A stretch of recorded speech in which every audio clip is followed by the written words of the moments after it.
पुराने ज़माने की बात है कि दो दोस्त कारोबार के सिलसिले में अपने हमसाया मुल्क गए।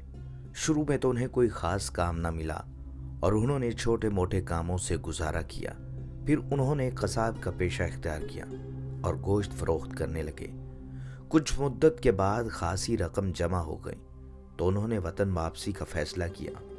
उन्होंने अपनी सारी कमाई एक थैली में डाली और वापसी की राह ली। रास्ते में उन्होंने एक अंधे फकीर को सदा लगाते देखा, हाय मेरी किस्मत, मेरी आंखों की रोशनी भी गई और दौलत भी गई। काश मुझे एक बार फिर अपने हाथ पर 1 रुपया रखने का मौका मिल जाए। वो बार बार यही अल्फाज दोहरा रहा था। उन दोनों दोस्तों ने अंधे फकीर की गिरफ्तारी सुनी तो पूछा, अरे भाई तुम कौन हो और किस्मत से यूं शिकवा क्यों कर रहे हो? अंधे फकीर ने एक आह भरी और कहा, क्या बताऊं, एक वक्त था मैं तुम्हारी तरह सुखी था, मेरे पास बहुत दौलत थी। मेरी बदकिस्मती के सब कुछ तबाह हो गया और मैं अमीर से फकीर हो गया। उन दोनों आदमियों में से एक ने कहा कि तुम ऐसा क्यों कह रहे हो कि काश मुझे एक बार फिर अपने हाथ पर 1 रुपया रखने का मौका मिल जाए। अंधे फकीर ने कहा, कभी मेरे पास हजारों रुपए होते थे, अब दिल चाहता है कि अपना ना सही मगर दूसरों का ही सही कुछ देर के लिए अपने हाथ पर रुपया रखकर दिल को तो खुश कर लूं। वो दोनों बहुत रहम दिल थे।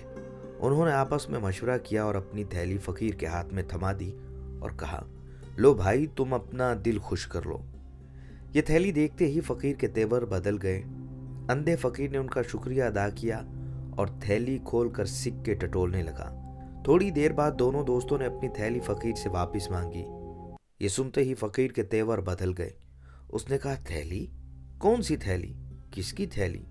वो कहने लगे, अब बहुत मजाक हो गया, हमारी थैली हमें वापस करो ताकि हम अपने वतन वापस लौट सकें। फकीर ने थैली को मजबूती से थाम लिया और कहने लगा, क्या जमाना आ गया है, सारी उम्र भीख मांग कर पैसा जमा किया और तुम मेरी उम्र भर की कमाई को छीनना चाहते हो। इतना कहकर फकीर चल दिया। उन दोनों ने फकीर से अपनी थैली छीनने की कोशिश की तो वो जोर जोर से चिल्लाने लगा, अरे लोगो मुझे बचाओ, ये डाकू मुझे लूट रहे हैं। फकीर की चीखों पुकार सुनकर लोग दौड़े चले आए और उन दोनों को डाकू समझकर पकड़ लिया गया। वो बेचारे लोगों को यकीन दिलाते रहे कि पैसा उनका है, फकीर ने धोखे से हथियाया है, मगर उनकी बात किसी ने ना सुनी। जब मसले का कोई हल ना निकला तो लोग फकीर और उन दोनों आदमियों को बादशाह के दरबार में ले गए। बादशाह बहुत अक्लमंद था। उसने पहले फकीर और फिर दोनों आदमियों की कहानी सुनी। कुछ देर गौर करने के बाद उसने एक बड़ी सी कड़ाही मंगवाई और हुक्म दिया कि कड़ाही में पानी को गर्म किया जाए।